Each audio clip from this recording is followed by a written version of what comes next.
নমস্কার বন্ধুরা, সুবচনের সাহিত্য সভায় আপনাদের স্বাগত জানাই। আজ আমি আপনাদের কাছে পড়ে শোনাবো সুবোধ ঘোষের লেখা একটি গল্প, টরি জঙ্গলের ভক্ত বাঘ। তাহলে শুরু করি। এদিকে পালামৌ জেলার টরি বস্তি, ওদিকে হাজারিবাগ জেলার বনশিরি। দুই বেশ বড় রকমের দুটি লোকালয়, কাজ কারবারের দুটি গঞ্জ। সড়কটা যেন এই দুই লোকালয়ের মধ্যে 30 মাইলের ব্যবধান জুড়ে দিয়ে আরও দুপাশের সবুজ শাল জঙ্গলের ঠাসা বিস্তারের উপর লাল কাঁকরের চেহারা এঁকে দিয়ে পড়ে রয়েছে। এই সড়কেরই পাশে এক জায়গায় ঠাকুর সাহেবদের টরি জমিদারির তহসিল কাছারি। তহসিলদার রামতনু অন্য কাছারি থেকে বদলি হয়ে এসে এখানে ঠাঁই নেবার আগে শুধু ভান্ডারিজি কপিলবাবু একাই এখানে থেকে খাজনা আদায় ওসুলের সব কাজ করতেন। টানা 40 বছর এই টরি কাছারিতে কাল কাটিয়েছেন কপিলবাবু। যখন এসেছিলেন তখন বয়স ছিল 25 বছর। এখন তিনি 65 বছরের একটি বুড়ো মানুষ। মাথার চুলের প্রায় সবই এখন সাদা হয়ে গিয়েছে। এখানে এসে প্রথম দিনে কাচারি ঘরের মেটে দাওয়ার উপর একটা 4 পায়ার উপর আরাম করে বসতে গিয়েই একটু আশ্চর্য হয় রামতনু। এত গভীর জঙ্গলের ভিতর একটা মন্দির এলো কি করে? বেশ পুরনো বলে মনে হচ্ছে। কতকালের পুরনো? মন্দিরের গায়ের উপর হাজার ফাটল ছড়িয়ে রয়েছে। ফাটলের ফাঁকে ফাঁকে পুরনো বট অশ্বত্থের শুকনো শিকড়ের এক একটা গুচ্ছ ঝুলছে। রাজার আপ্পার জঙ্গলের ভিতরে দুই নদীর ধারার মাঝখানে একটা বালিয়াড়ির উপর ছিন্নমস্তার যে মন্দির রয়েছে, সে মন্দিরকেও এত পুরনো বলে মনে হয় না। ভান্ডারী কপিলবাবু বললেন, মন্দিরটা অন্তত 200-300 বছরের পুরনো হবে, কিন্তু মন্দিরের ভিতরের বিগ্রহটা যে কত পুরনো সেটা কারো বুঝবার ও বলার সাধ্য নেই। রামতনু, কেন? কপিলবাবু, বিগ্রহ বলতে তো ওই একটা কালো পাথরের ওপর খোদাই করা একটা হাত, সেই হাতে একটা খড়গ আছে বলে মনে হয়। এছাড়া আর কিছুই দেখতে ও বুঝতে পারা যায় না। পাথরের উপর সিঁদুরের প্রলেপেও পাথর হয়ে গিয়েছে। এই বিগ্রহ নিশ্চয়ই 1000 বছরেরও বেশি পুরনো। লোকে গল্প বলে, অনেক অনেক দিন আগে বনবাসী একজন যোগী ওই পাথরটাকে এই ঝিরিয়া নালার জলের ভিতর থেকে তুলে নিয়ে কিনারাতে রেখে দিয়েছিল। তারপর কবে এখানে কে এসে একটা মন্দির তুলে দিল তা কেউ বলতে পারে না। রামতনু, কী নাম বললেন? ঝিরিয়া নালা? কপিলবাবু, হ্যাঁ, এই যে দেখছেন আমাদের কাছারি আর ওই মন্দিরের মাঝখান দিয়ে ঝিরঝির শব্দ করে ছোট্ট একটা জলের স্রোত বয়ে যাচ্ছে।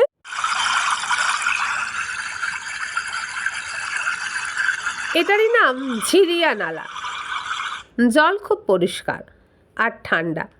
পাহাড়ের উঁচুতে চুলহা পানি নামে ছোট একটা কুণ্ড থেকে খুব সরু একটা জলের ধারা গড়িয়ে পড়ে শেষে যে মস্ত বড় একটা চেহারা ধরেছে, সেটাই হলো দামোদর নদ।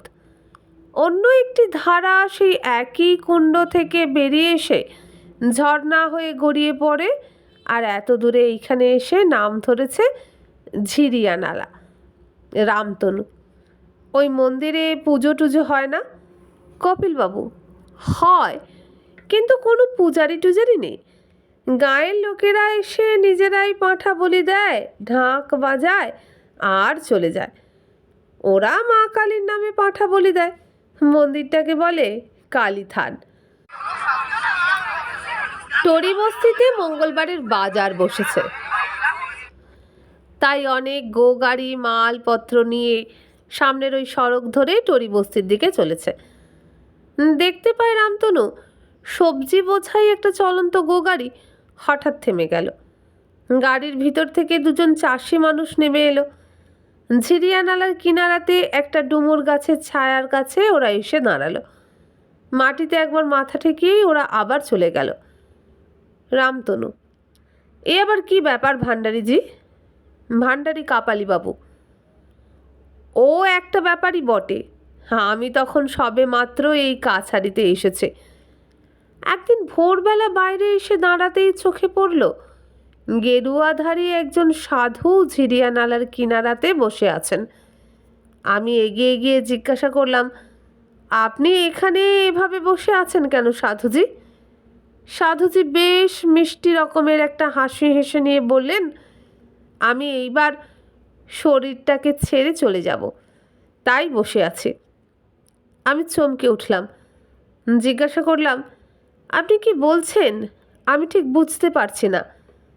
আগন্তুক সাধু: আমি আর কিছুই খাবো না, উপোস দিয়ে এখানেই পড়ে থাকবো। শরীর শুকিয়ে যাবে, বুকের ভিতর থেকে ধুকপুক প্রাণটা একদিন বেরিয়ে যাবে, মুক্তি পেয়ে যাব আমি। ভয় পেয়ে চেঁচিয়ে উঠেছিলেন ভান্ডারী কপিলবাবু, এই যে আত্মহত্যা! আগন্তুক সাধু বলেছিলেন, আত্মহত্যা নয় বাবুজি, এটা হলো ইচ্ছা মৃত্যু। খুব চমৎকার একটা ব্রত। কথা বলতে বলতে ভান্ডারী কপিলবাবুর গলার স্বর যেন একটা আবেগের ছোঁয়া লেগে করুণ হয়ে যায়। আমি অনেক সাধাসাধি করেছিলাম রামতনুবাবু, রোজই 1 লোটা দুধ নিয়ে মিনতি করতাম, খেয়ে নিন সাধুজি। সাধুজি তেমনই মিষ্টি হাসি হেসে বলতেন, না। কপিলবাবু এইবার যেন তার মনের ভিতরে দূরস্মৃতির সব কলরোল সামলে নিয়ে কথা বললেন। জঙ্গলের নানা গাঁয়ের কত লোক রোজই আসত। উপসী সাধুর শরীরটার দিকে তাকিয়ে সবাই 2 হাত জোর করে দাঁড়িয়ে থাকত। সে একটা ব্যাপার বটে। সাধু ওইখানে ঝিরিয়া নালার কিনারাতে ঘাসের উপর শুয়ে রইলেন, কিছুই খেলেন না। মাঝে মাঝে কাছে গিয়ে দাঁড়িয়েছে। সাধুজি যেন একটা স্বপ্নের আবেশে ডুবে গিয়ে জড়ানো স্বরে ও আস্তে আস্তে 2-1টা কথা বলতেন। তার একটা কথা আমার মনের মধ্যে এখনো শুনতে পাই, শুনো বাবুজি, মানুষের যেমন ধর্ম জীবন আছে, তেমনি ধর্ম মরণও আছে। মনের আবেগ সামলে নিয়ে ভান্ডারীজি বলেন, একদিন দেখলাম সাধুজির বুকটা খুব জোরে ঢিপ ঢিপ করছে। বুঝলাম আর বেশিক্ষণ নয়, আর কোনো কথা বলতে পারবেন না সাধুজি। কিন্তু কি আশ্চর্য, তবু কয়েকটা কথা স্পষ্ট করে বললেন। তার শেষ কথা বললেন, আমার মরা শরীরটাকে কেউ যেন সৎকার করার নাম করে পুড়িয়ে নষ্ট করে না দেয়, এইভাবে এইখানে পড়ে থাকতে দিও। কাক, শকুন আর শেয়াল যেন আমার শরীরের মাংস খেয়ে আনন্দ করতে পারে, তোমরা ওদের তাড়িয়ে দিও না। শেষ পর্যন্ত তাই হয়েছিল। 1 দিন ও 1 রাতের মধ্যে সাধুজির মরা শরীরটার সব মাংস কাক, শকুন আর শেয়ালে ছিঁড়ে ছিঁড়ে খেয়ে নিয়ে উধাও হয়ে গেল। পড়ে রইল শুধু টুকরো টুকরো কয়েকটা হাড়। ভান্ডারী কপিলবাবু একদিন গঙ্গাস্তব আবৃত্তি করতে করতে সেই সব হাড় তুলে নিয়ে ঝিরিয়া নালারই একটা ছোট দহের মধ্যে ফেলে দিয়েছিলেন। রামতনু বললেন, শুনে আমার খুবই আশ্চর্য লাগছে ভান্ডারীজি। অনেক দিন আগে আমরা যখন স্কুলের ছাত্র, তখন ফ্রান্সিসকান চার্চের এক খ্রিস্টান সাধুর মুখে ঠিক এই রকম ইচ্ছার কথা শুনেছিলাম। হাজারিবাগের বড় ঝিলের মাঝখানে দ্বীপের মধ্যে একটা জায়গায় খেজুর কুঞ্জের মধ্যে তিনি যেন ধ্যানস্থ হয়ে বসে থাকতেন। তিনি বলতেন, আমি চাই আমার মরা দেহটা যেন কবরের ভিতরে ঢুকে নষ্ট না হয়। আমি চাই পাখিরা যেন আমার মরা শরীরের সব মাংস লুটে পুটে খেয়ে ফেলে আর খুশি হয়।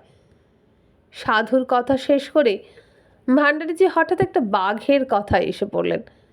এই বাঘের জীবনের অদ্ভুত যত আশ্চর্যের গল্প শুনে রামতনুর মনটা এবার আরও বড় বিস্ময়ে ভরে যায়।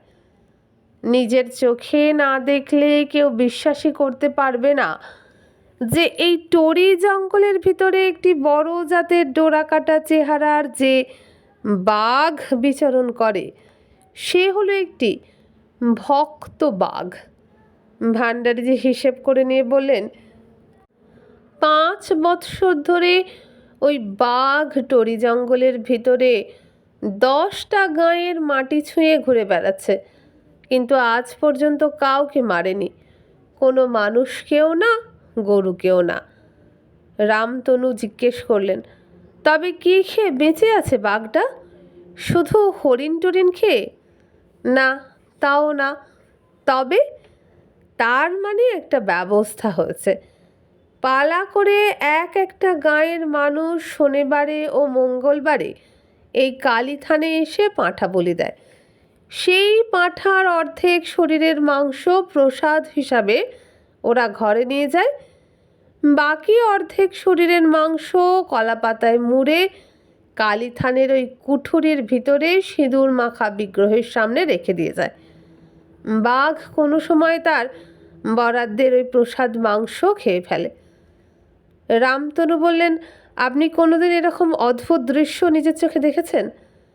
হ্যাঁ রামতনুবাবু, আমি নিজের চোখে দেখেছি। একদিন সন্ধ্যাবেলাতে দেখেছি, একদিন দুপুরবেলাতে দেখেছি, একদিন মাঝরাতে চাঁদের আলোতে দেখেছি। বাঘ এলো, কালীথানের কুঠুরির ভিতর ঢুকলো, কিছুক্ষণ পরে চলে গেল। এ যেন কতটা প্রাচীন ক্রিটের সেই দানব মিনোটরের ইচ্ছার বিধানের মতো একটা বিধানের গল্প। মিনোটরের ইচ্ছা নির্দেশ ছিল পালা করে প্রতিদিন 7 জন করে তরুণ তরুণীকে তার ভোজ্য হবার জন্য তার কাছে উপস্থিত হতে হবে, নইলে এই দানবীয় শাসনের নিয়ম অনুযায়ী রোজই 7 জন তরুণ তরুণীকে ভয়ানক এক মৃত্যুর শাস্তি মেনে নিতে হতো। মহাভারতের এক চক্রানগরীর বক রাক্ষসের কথাও মনে পড়ে যায়। পালা করে প্রত্যেক পরিবার থেকে একজনকে বক রাক্ষসের ভোজ্য হতে হতো। কুন্তী দেবী একদিন এক পরিবারের করুণ কান্নার শব্দ শুনে জানতে পেরেছিলেন। আর এই গল্প তো আমরা সবাই জানি। 5 বছর আগে এদিকের জঙ্গলের ভিতরে একদিন গরু চড়াতে এসে একটা রাখাল ছেলে ভয় পেয়ে চমকে উঠেছিল, আর তখনই ছুটে পালিয়ে গিয়েছিল। কালীথানের দাওয়ার উপর একটা সাংঘাতিক চেহারার বাঘ টান হয়ে শুয়ে রয়েছে। সেই দিনই সন্ধ্যায় টরি জঙ্গলের একেবারে বুকের ভিতর থেকে বাঘের ডাকের শব্দ উথলে উঠে 10টা গাঁয়ের মুখ কাঁপিয়ে দিয়েছিল। কোথা থেকে এলো এই বাঘ? এতদিন এই জঙ্গলের যত গাঁয়ের গরু মেরেছে খেঁকে নেকড়েরা, বড় বাঘের হাঁক ডাক ও উপদ্রব ছিল না। হ্যাঁ, 5 বছর আগে একটা বাঘ 3-4 দিন ধরে হাঁক ডাক করেই আবার উধাও হয়ে গিয়েছিল, ফিরে আর আসেনি। রাখাল ছেলেটা যতই ভীরু স্বরে আর গলা কাঁপিয়ে ভয়ানক এক বাঘের আগমন বার্তা বলে, গাঁয়ের মানুষ একদিনেই বুঝে ফেলল যে এই বাঘ যে সে ও যেমন তেমন বাঘ নয়, একজন ভক্ত বাঘ, নইলে কালীথানের দাওয়ার ওপরে সে শুয়ে থাকবে কেন? তাই সব গাঁয়ের মানুষ পরামর্শ করে ঠিক করলো পালা করে শনি ও মঙ্গলবার একটা গাঁয়ের মানুষ কালীথানে এসে পাঁঠা বলি দেবে। ঘটনার বিষয়টা নানা মুখে কথায় কথায় আরও ফেঁপে উঠেছে। এদিকে পালামৌয়ের লাতেহার আর ওদিকে হাজারিবাগের চাতরা মহকুমার সদর শহর পর্যন্ত গল্প রটে গিয়েছে যে টরি জঙ্গলে এক ভক্ত বাঘের আবির্ভাব ঘটেছে। কালীথানের প্রসাদী মাংস ছাড়া সে আর অন্য কিছু খায় না। সব শুনে হেসে ফেলে রামতনু। আপনার কথা বিশ্বাস করেও আর বিশ্বাস করতে পারছি না ভান্ডারীজি। ভান্ডারীজিও হেসে ফেলেন। এই তো মাত্র 1 দিন হলো আপনি এখানে এসেছেন, কিছুদিন থাকুন, তারপরেই বুঝতে পারবেন। কি বুঝতে পারবো? বুঝতে পারবেন যে জঙ্গলের গাঁয়ের মানুষদের বিশ্বাসটা মিথ্যা নয়, এ বাঘ সত্যিই ভক্ত বাঘ।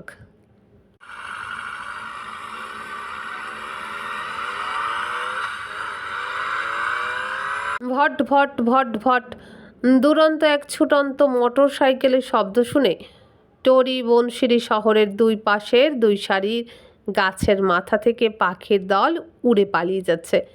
ময়না, বুলবুল, শালিক আর হরিয়াল ঘুঘু। মোটর সাইকেলের সঙ্গে যুক্ত 60 কারো ছুটে আসছে। কে ওরা? মোটর সাইকেলের আরোহী হলেন একজন লালমুখ খাঁটি সাহেব, আর 60 কারে যিনি বসে আছেন তিনি হলেন পুলিশের অফিসারই উর্দি পরা একটি দেশি মানুষ। দেখে একটু আশ্চর্য হয় রামতনু। মোটর সাইকেলের শব্দের ভটভটানি ঠিক তহসিল কাছারির বেড়ার কাছে এসে থেমে গেল। লালমুখ সাহেব তাঁর দুই কড়া চোখে দৃষ্টি তুলে আর রামতনুর মুখের দিকে তাকিয়ে কথা বললেন, হাম হ্যাঁ রেলওয়ে কা ইঞ্জিনিয়ার বড়া সাহেব, মিস্টার স্টিল। পুলিশের থানাদার দারোগার উর্দি পড়া ব্যক্তিটি বললেন, হাম হ্যাঁ রিজুয়া থানা কা দারোগা বলবন্ত রাও। রামতনু বললেন, শুনে খুশি হলাম। মিস্টার স্টিল বললেন, 5 বছর ধরে কত খোঁজ করেছি কিন্তু কোনো খোঁজ পাইনি। এখন জানতে পেরেছি বিজুয়া ফরেস্টে সে ম্যান ইটার পালিয়ে এসে টরির এই ফরেস্টে ঢুকেছে। দারোগা বললেন, চৌকিদার রিপোর্ট করেছে এই টরি জঙ্গলের ভিতরে কয়েকবার বড় বাঘের হাঁক শুনতে পাওয়া গিয়েছে। এখন আপনি বলুন, আপনারা এই ম্যান ইটারের কোনো নতুন খবর জানেন কিনা? রামতনু বললেন, আমি কোনো ম্যান ইটারের কথা শুনিনি, কোনো খবর জানি না। এইবার ভান্ডারিজির দিকে তাকিয়ে গলা ছাড়েন মিস্টার স্টিল। তুম বলো বুদ্ধা, ম্যান ইটার কা কুছ খবর বলো। ভান্ডারিজি ভ্রুকুটি করেন, আমি কিছুই বলতে পারবো না। দারোগা বলবন্ত রায় বললেন, আমি শুনেছি ম্যান ইটার প্রায়ই এই কালীথানের কাছে এসে ঘুরঘুর করে, বলির পাঁঠার বাঁশি রক্ত চেটে নিয়ে চলে যায়। ভান্ডারিজি, শুনেছেন যখন তখন অবশ্যই শুনেছেন। দারোগা বলবন্ত রায়, জঙ্গলের যত গাঁয়ের মানুষ বিশ্বাস করে এটা একটা ভক্ত বাঘ, তাই না? রামতনু, হ্যাঁ। মিস্টার স্টিল আর রিজুয়া থানার বলবন্ত রায় দুজনে কালীথানের চারিদিকের মাটির উপর চোখ রেখে আর ঘুরে ফিরে যেন একটা তল্লাশি চালালেন। হুররে, এ কি দেখছি! আনন্দের আবেগ সহ্য করতে গিয়ে চেঁচিয়ে উঠলেন মিস্টার স্টিল। ভক্ত বাঘের থাবার 4-5টা ছাপ তিনি আবিষ্কার করে ফেলেছেন। হ্যাঁ, কোনো সন্দেহ নয়, এই সব ছাপ সেই ম্যান ইটারেরই সামনের পায়ের বাঁদিকের থাবার ছাপ। থাবার 1 ইঞ্চি পরিমাণ অংশের কাটা যাওয়া ফাঁকটারও কি স্পষ্ট চিহ্ন এইসব ছাপের মধ্যে ফুটে রয়েছে। সড়কের উপর দাঁড়িয়ে স্টিল এইবার টরি বনশিরি জঙ্গলের দিকে একবার তাকিয়ে নিয়েই পাইপ ধরালেন। জঙ্গলের চেহারাটা যেন সবুজ তরঙ্গের একটা উপসাগর, এবং এই উপসাগরের বিস্তার যেন দিক বলয়ের রেখার কাছে গিয়ে ফুরিয়েছে। এর মধ্যে ম্যান ইটারকে খুঁজে বের করা চারটিখানি সহজ ব্যাপার নয়, কিন্তু মিস্টার স্টিলের ভাগ্য ভালো, ম্যান ইটারের সন্ধান জানিয়ে দিচ্ছে ম্যান ইটারেরই থাবার ছাপ। ওই তো সড়কের ওদিকে জঙ্গলের ভিজে মাটির ওপর ম্যান ইটারের থাবার অনেক ছাপ দেখতে পাওয়া যাচ্ছে, একেবারে টাটকা ছাপ, কোনো সন্দেহ নেই। আজকে শেষ রাতে বাঘটা এদিকে এসে ঘোরাফেরা করেছে। মিস্টার স্টিল বলেন, হল দারোগা, হামারা অর্ডার শুনো। বলবন্ত রায় বিনয়াবনত ভঙ্গিতে কুঁজো হয়ে গিয়ে কথা বলেন, বলুন হুজুর। মিস্টার স্টিল, ঠিক এখানে আমার তাঁবু কেনবার ব্যবস্থা করে দাও। একটা বড় তাঁবু আর সঙ্গে লাগোয়া একটা ছোট তাঁবু, একটা খাটিয়া ও একটা চেয়ার, আর আমার শিকারের কাজে খাটবার জন্য একজন খোঁজি ও একজন চাকর চাই। শিয়ালের ডাক ডাকতে পারে একজন ভালো হাঁকোয়া চাকর। দারোগা বলেন, আমি কালই সব ব্যবস্থা করে দেব, কিন্তু মনে রাখবেন হুজুর। মিস্টার স্টিল, ইয়েস ইয়েস, অবশ্যই মনে রাখবো। হ্যাঁ, পরশুদিন এসে শিকারের মাচানে বসবো। দারোগা, আমি কালই কুলি লাগিয়ে মাচান তৈরি করে দেব। জঙ্গলের কোন দিকে কত ভিতরে কোন গাছে মাচান বাঁধবো হুজুর? মিস্টার স্টিল, জঙ্গলের খুব ভিতরে নয়, জঙ্গলের ঠিক ওইখানে, ওই যে দেখছেন গ্রেট ওকের মতো চেহারার ওই গাছের উপর অন্তত 20 ফুট উঁচুতে মাচান বাঁধবেন। উইকেড ম্যান ইটার ভয়ানক উঁচু লাভ দিতে পারে। শিকারী সাহেবটা আর কতদিন আমাদের এই টরি জঙ্গলে ঢুকে বাঘটাকে গুলি করে মারবার চেষ্টায় মেতে থাকবেন? রামতনুর উত্তেজিত মেজাজের প্রশ্ন শুনে ভাণ্ডারী কপিলবাবু বেশ একটু বিচলিত হয়ে ও নরম নরম উপদেশ দিয়ে রামতনুকে শান্ত করার চেষ্টা করেন। আপনি সাহেবের সঙ্গে কোনো গণ্ডগোল বাঁধাবেন না। ঠাকুর সাহেবের কাছে অভিযোগ করে কোনো সাহায্য আপনি পাবেন না। টরি জঙ্গলে ঢুকে এই সাহেবের শিকার খেলবার শখের বিরুদ্ধে ঠাকুর সাহেব কোনো আপত্তি করতে সাহস করবেন না। গণ্ডগোল করতে গিয়ে আপনিই বিপদে পড়বেন। মনে রাখবেন, পালামৌ, রাঁচি আর হাজারিবাগ 3 জেলার 3 ডেপুটি কমিশনার হলেন 3 খাঁটি সাহেব। স্টিল সাহেবকে সাহায্য করবেন 3 জেলার সব সাহেব। আপনি গণ্ডগোল করে বাঁধা দিলে আপনাকে কালা পানি দেখিয়ে দিয়ে ছাড়বে ওরা। বীর বিরসা বলেছিলেন, সাহেব সাহেব এক টোপি, হ্যাঁ। তাছাড়া আপনি হলেন বাঙালি, ক্ষুদিরামের জাত ভাই। সাহেবের শুধু চোখ দুটো করা নয়, তার জেদ এবং ধৈর্যও খুব কড়া। আজ 10 দিন হয়ে গেল মাচানে বসে আর বন্দুকে টোটা লোড করে নিয়ে রাত কাটিয়েছেন মিস্টার স্টিল। কিন্তু ম্যানিটারের একটা সামান্য আবছায়াও এক মুহূর্তের জন্য তার মাচানের কাছে আসেনি। মাচানের নিচে একটা জ্যান্ত টোপ সারা রাত ব্যা ব্যা করে ডাক ছেড়েছে। শক্ত দড়ির বাঁধন থেকে টোপ ছাড়া পাওয়ার জন্য সারা রাত ছটফট করেছে একটা জ্যান্ত ছাগল। কিন্তু কি নির্লোভ বাঘ, কিংবা কি ধূর্ত বাঘ! বাঘটা ছাগল খেতে আসেনি। বারবার কতবার মাচান বদলালেন মিস্টার স্টিল। জঙ্গলের 1 মাইল ভিতরে গিয়ে নতুন মাচান তৈরি করিয়েছেন, কিন্তু বৃথা। বৃথা তার সারা রাত জাগা, সারা রাত অপেক্ষা করা। বন্দুকটাও যেন অপেক্ষার ক্লান্তি সহ্য করতে না পেরে নেতিয়ে গেছে। সাহেবের হাতে শক্ত মুঠো শিথিল হয়ে যায়, তবু আশা ছাড়েন না মিস্টার স্টিল। তিনি রাগ করে খোঁজি লোকটাকেই ধমক ধমক করেন। সাহেবের মতো এই খোঁজি লোকটার মুখটাও সজারুর মুখের মতো দেখতে। খোঁজিটা বাঘের আসা যাওয়ার ঠিক পথের সন্ধান দিতে পারছে না, শুধু আন্দাজে এদিক ওদিক নতুন মাচা বাঁধতে পরামর্শ দিয়ে সাহেবের টাকা খরচ করিয়ে দিচ্ছে। সাহেবের সন্দেহ লোকটা ইচ্ছে করে সাহেবকে হয়রান করাচ্ছে। খোঁজিটা হাত জোর করে বলে, নেহি হুজুর, আমি আপনাকে ঠিক রাস্তা দেখিয়েছি। লেকিন? সাহেব গর্জন করেন, ক্যা লেকিন? ছাগলের টোপ দিয়ে কাজ হবে না। কেন? এ তো মানুষ খেকো বাঘ, মানুষের মাংসের স্বাদ জানে।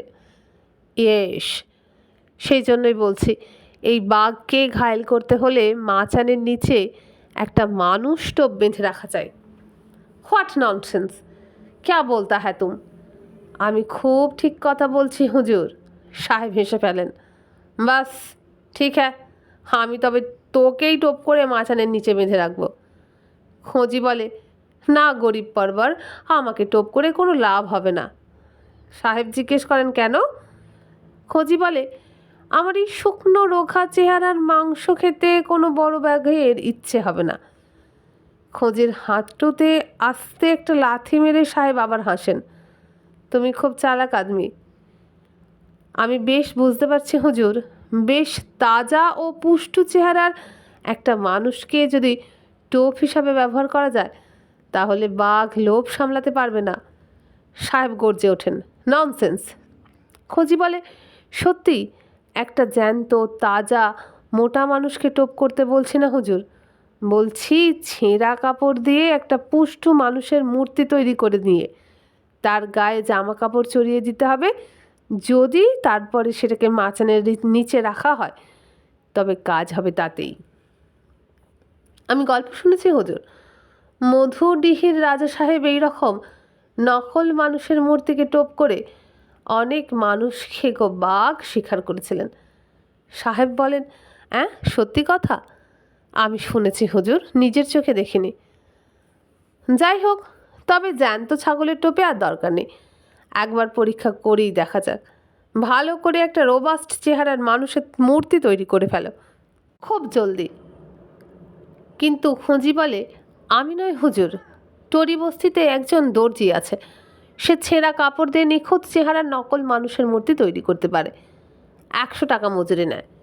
ঠিক হ্যাঁ, ড্যাম 100 টাকা। যেমন প্ল্যান তেমনই কাজ।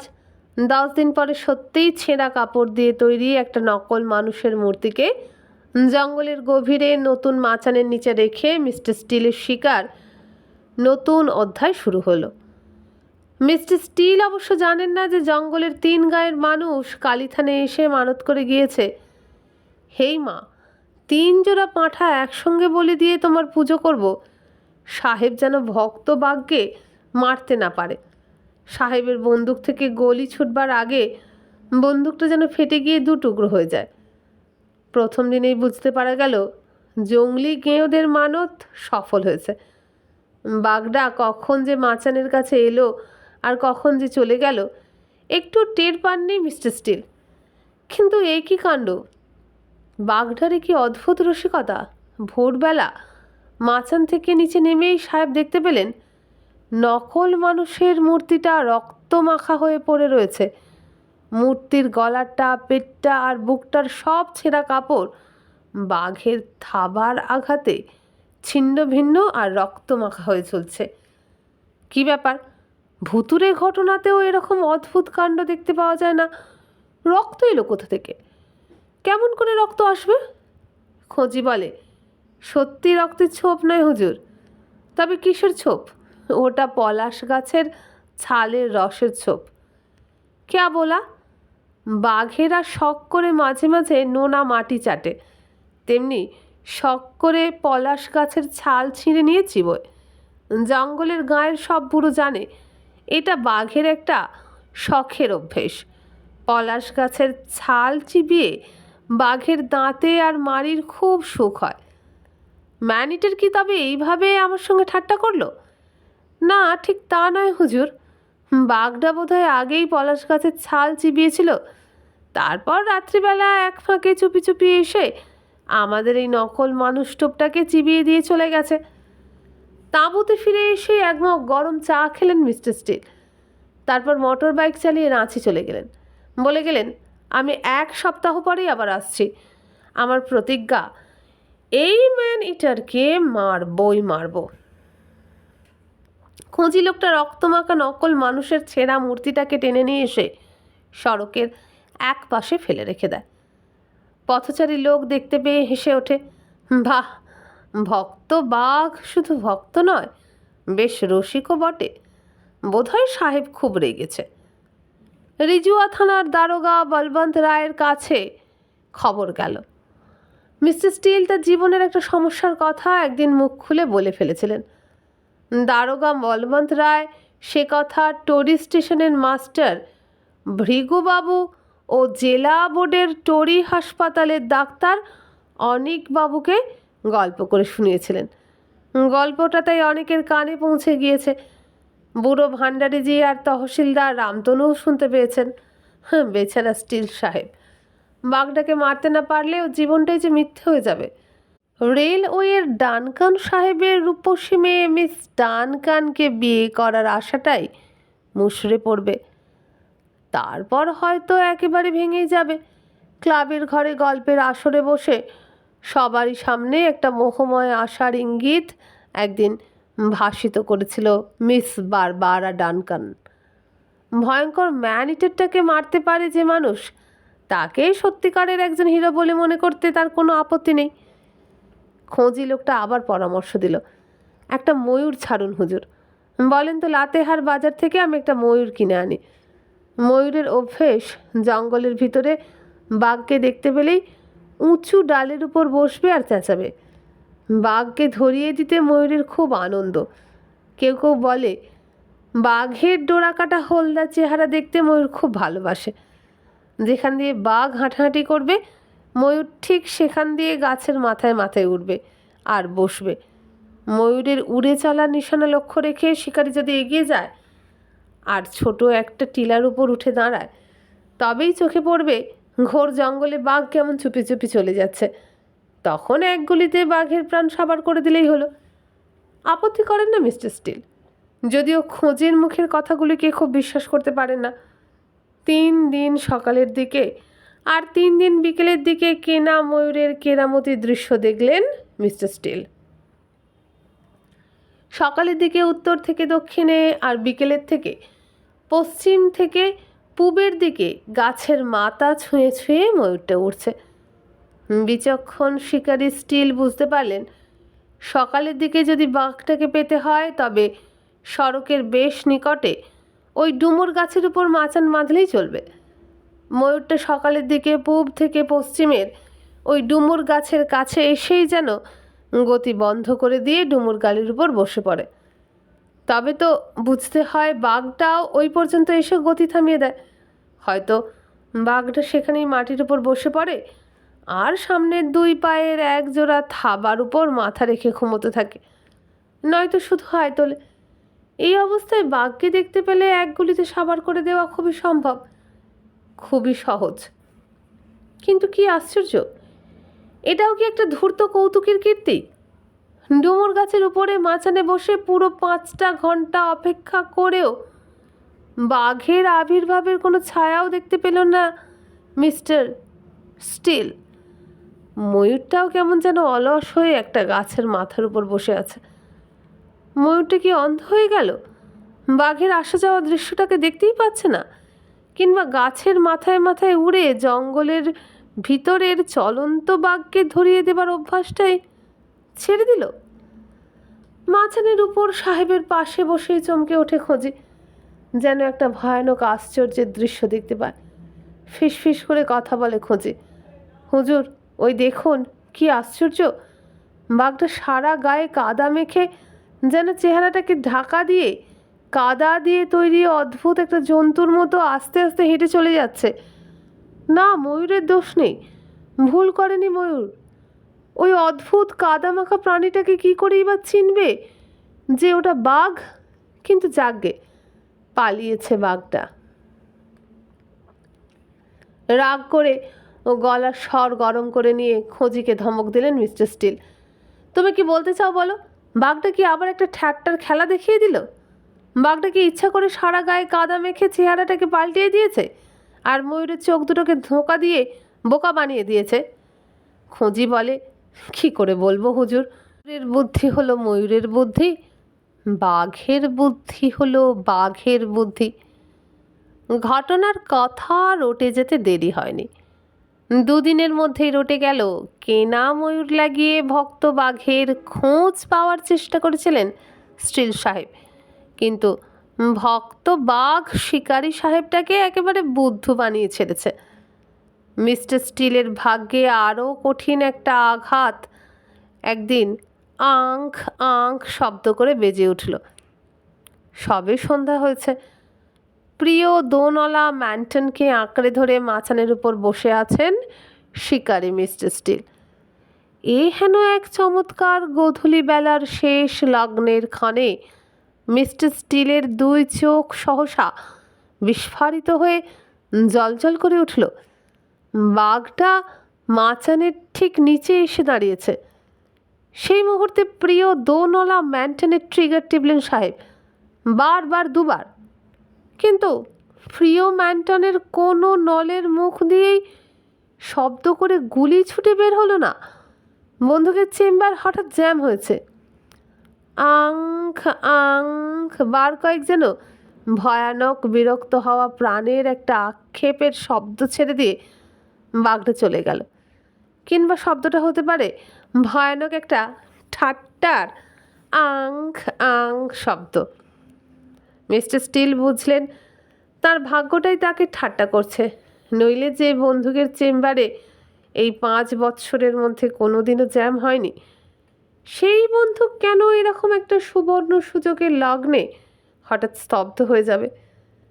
মিস্টার স্টিল তরি তহসিল কাচারির দাওয়াতে উঠে রামতনুকে ইংরেজি ভাষাতে তার প্রতিজ্ঞার কথাটা শুনিয়ে দিয়ে গেলেন। হাসছো কেন ম্যান? বাঘটাকে মারতে বারবার ফেল করেছি বলে? তবে জেনে রাখো, আমার নাম যেমন স্টিল, আমি নিজেও তেমনি স্টিল। আমি দমে যাবার ও নুয়ে পড়বার মতো মানুষ নই। আমার প্রতিজ্ঞার কথাটা দুজনেই শুনে রাখো। ইউ ইয়ং ম্যান আর ইউ বুদ্ধা ম্যান, 1 মাসের মধ্যে আমি এই ম্যান ইটারকে মেরে ফেলবো। রিজুয়া জঙ্গল থেকে পালিয়ে এই জঙ্গলে চোরের মতো লুকিয়ে থাকলেও আমার বন্দুকের মার থেকে ওর প্রাণ রেহাই পাবে না।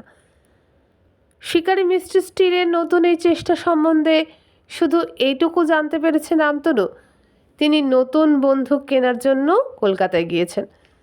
মিস্টার স্টিলের তাঁবুর অবস্থা দেখবার জন্য রিজুয়া থানার দারোগা বলবন্ত রায় একদিন টরিতে এসে অনেক খোঁজ খবর নিলেন। বাঘটা কি সত্যিই একটা ভক্ত বাঘ? ওকে গুলি করে মেরে ফেলা কি সত্যিই কারো সাধ্যি নয়? তহসিল কাছারিতে এসে খবরটা শুনিয়ে গেলেন দারোগা বলবন্ত রায়। এবার কিন্তু আপনাদের ভক্ত বাঘের আর রক্ষে নেই। শিগগির এসে পড়বেন মিস্টার স্টিল। বেশ দামি একটা নতুন হল্যান্ড কিনেছেন সাহেব। কিন্তু ওদিকে সবার গোপন পরামর্শে মিস্টার স্টিলকে তিনি একটি চতুর বুদ্ধিময় পরামর্শ দিয়েছেন। জানতে পেরে খুঁজিটা আর হাঁকোয়া চাকরটা অনেকেরই কানে খবরটা তুলে দিয়েছে। বাঘটাকে গুলি করে মেরে গৌরবের ও বীরত্বের একটা ট্রফির মতো মোটর ট্রাকের ওপর চড়িয়ে নিয়ে মিস্টার স্টিল একেবারে রাঁচির ইউরোপিয়ান ক্লাবের চোখের কাছে আর একবার বারবার ডানকানের চোখের কাছে উপস্থিত করবেন। তাহলেই তো তার জীবনের অন্য স্বপ্নটি সফল হবে। তাই মিস্টার স্টিলকে একটা সুপরামর্শ দিয়েছেন দারোগা বলবন্ত রায়। আমি বলি, একটা মরা ছাগলের গায়ে বিষ মাখিয়ে আপনি জঙ্গলের ভিতরে কোথাও রেখে দিন। কারণ প্রথম দিনে না হোক, দ্বিতীয় দিনে না হোক, তৃতীয় দিনে বাঘটা এসে লোভে লোভে ছাগলটাকে নিশ্চয়ই খেয়ে ফেলবে। তারপর আধ ঘন্টার মধ্যে মরে যাবে। আপনি তখন জঙ্গলের ভিতর গিয়ে এক গুলিতে মরা বাঘটাকে মেরে ফেলবেন। কে বুঝবে ওটা বিষ খেয়ে মারা গেছে? আপনার বন্দুকের কীর্তি, আপনার শিকার কীর্তির ট্রফি, বিরাট এক ম্যান ইটারের ডোরাকাটা দেহটাকে দেখে মুগ্ধ হয়ে যাবে মিস বারবারা ডানকান। তারপর আর কোনো সমস্যাই থাকবে না। তারপর আপনি শুধু মনে রাখবেন, হুজুর, অন্তত রায় সাহেব খেতাব না পেলে আমার। সাহেব বলেন, ও ইয়েস, খুব মনে থাকবে। আমি ডেপুটি কমিশনারের কাছে রায় সাহেব খেতাবের দাবিদার হিসাবে তোমার নাম রেকমেন্ড করব। তহসিল কাছারির সবাই এবং টরি বস্তির আরও অনেকে জেনে ফেলেছে সাহেবের শিকারের কাজের খোঁজি আর চাকর একটা মরা ছাগলের গায়ে ভয়ানক কড়া বিষ মাখিয়ে জঙ্গলের ভিতর রেখে এসেছে। কেন বুঝতে দেরি হয়নি কারো। সাহেব মরা বাঘের ওপর গুলি চালাবার মতলব ধরেছেন। কেন তা তো সবারই জানা। মিস্টার স্টিল ঠিক তৃতীয় দিনের সকালবেলায় জঙ্গলের ভিতর ঢুকে বিষ মাখানো মরা ছাগলের অবস্থাটা দেখলেন। একই অবস্থা, বিষ মাখানো মরা ছাগলের শরীরটাকে স্পর্শও করেনি বাঘ, কিন্তু সেই মরা ছাগলেরই পাশে এক গাদা নাড়ি ঘুড়ির অর্ধেকটা খেয়ে বাকিটা রেখে চলে গিয়েছে বাঘটা। কি ব্যাপার, এখানে কোথা থেকে এই এক গাদা নাড়ি ভুড়ি এলো? সাহেব রাগ করে চেঁচিয়ে ওঠেন, এবার আবার কি ব্যাপার? খোঁজি বলেন, জি হুজুর, বাঘটা খুবই ধূর্ত। কালীথানের কালীতলার গর্ত থেকে পাঁঠার এক গাদা নাড়ি ভুড়ি তুলে নিয়ে এসেছে আর এখানে বসেই মজা করে খেয়েছে। সাহেব বলেন, তবে তো বুঝতে হবে বাঘটা আমার সঙ্গে ঠাট্টা করছে। জঙ্গলের বাইরে এসে আর তহসিল কাছারির সামনের সড়কে মোটর সাইকেলের সিটের ওপর বসে গর্জন করে মিস্টার স্টিল বলে রাখেন, শুনে রাখো তহসিলদার, শুনে রাখো ইউ ভান্ডারি, ইউ বুদ্ধ হয় না, আমি আবার আসছি। ম্যান ইটারের ধূর্ত প্রাণটাকে আমি আমার এই নতুন হল্যান্ডের এক গুলিতে সাবার করে দেবো, আর এইখানেই ওটাকে শুইয়ে রেখে ওর বুকের উপর আমার এই বুট পরা একটা পা তুলে দিয়ে ফটো তোলাবো। ভট ভট শব্দ করে মোটর সাইকেল চালিয়ে চলে গেলেন মিস্টার স্টিল। ভক্ত বাঘের কীর্তির কথা চমৎকার রকমের একটা মহিমার কথা হয়ে চারিদিকে ছড়িয়ে পড়তে থাকে। সেই সঙ্গে রাঁচির রেলওয়ে ইঞ্জিনিয়ার বড় সাহেব মিস্টার স্টিলের ভয়ানক প্রতিজ্ঞার কথাও ছড়িয়ে পড়তে থাকে। কালীথানে পুজো দিতে এসে জঙ্গলের গাঁয়ের মানুষ বেশ বিষণ্ণ ও ভীরু ভীরু স্বরে রামতনুকে জিজ্ঞেস করে, কি হবে তহসিলদারজি? সাহেব কি সত্যিই ভক্তবাঘকে মেরে ফেলতে পারবেন? রামতনু বিষণ্ণ জবাব দেয়, আমাকে এইসব কথা জিজ্ঞাসা করবেন না, আমি ঠিক করে কিছুই বুঝতে পারছি না, তাই ঠিক করে কিছুই বলতে পারবো না। একদিন, দুদিন, 3 দিন, শীতের দিনের কুয়াশা মাখা দিনগুলি চলে যাচ্ছে একের পর এক। 8-10 দিন পরে একদিন অনেক রাতে ভক্ত বাঘের ডাক টরি জঙ্গলের বাতাস কাঁপিয়ে দিল। সকালবেলা ঘরের বাইরে এসে দাওয়ার উপর দাঁড়াতেই মনে একটা সন্দেহের চমক ওঠে রামতনুর। কি যেন একটা অদ্ভুত কাণ্ড হয়েছে। সড়কের উপর কিছু লোক ইতিমধ্যেই ভিড় করেছে। ডুমুর গাছের ছায়ার কাছে ঝিরিয়া নালার জলের দিকে সবাই তাকিয়ে আছে। কি যেন ভাবছে সবাই। আবার চমকে ওঠে রামতনু। ঝিরিয়া নালার স্রোতের কিনারাতে সবুজ ঘাসের উপর যেখানে একদিন শুয়ে পড়েছিল এক সাধুজির ইচ্ছামৃত্যুর নিষ্প্রাণ দেহটা, ঠিক সেইখানে পড়ে রয়েছে নিষ্প্রাণ এক বাঘের শরীর। মরে পড়ে রয়েছে ভক্ত বাঘ। চেহারা দেখেই বুঝতে পারা যায় ভক্ত বাঘ বেশ বুড়ো হয়েছে, তাই আয়ু ফুরিয়েছে। না, ভক্ত বাঘ কোনো শিকারীর গুলি খেয়ে কিংবা বিষ খেয়ে মরেনি। তবে কি নিজের ইচ্ছায় মরেছে? চেঁচিয়ে ওঠে রামতনু, হতে পারে। আমার বিশ্বাস ভাণ্ডারে যে ভক্ত বাঘ নিজের ইচ্ছায় মরেছে। বেলা বাড়ছে, এরই মধ্যে 7-8টা শকুন উড়ে এসে ভক্ত বাঘের শরীরটাকে ছিঁড়ে ছিঁড়ে খেতে শুরু করেছে।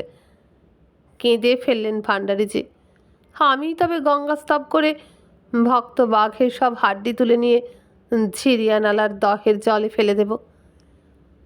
ভট ভট ভট ভট ভট দুরন্ত বেগে শব্দ ছুটিয়ে মিস্টার স্টিলের মোটরসাইকেল ছুটে আসছে।